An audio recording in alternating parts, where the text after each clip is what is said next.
আচ্ছা নেক্সট এই একটা করা এটা ডাইরেক্ট এসে আমাকে পাঠিয়ে দিয়েছে মনে হচ্ছে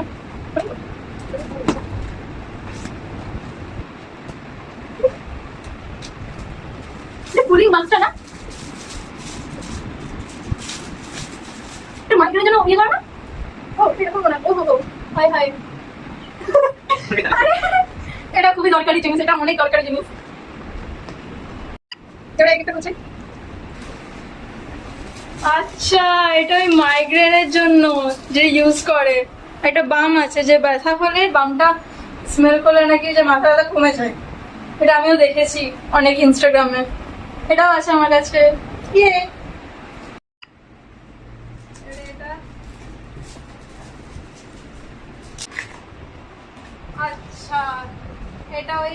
এয়ারবাডস গুলো এটা আমার ঘুমের কোনো ডিস্টার্ব না হয় এটার মধ্যে মনে হয় সাইজ করে লাগিয়ে কানে পরে নিতে হবে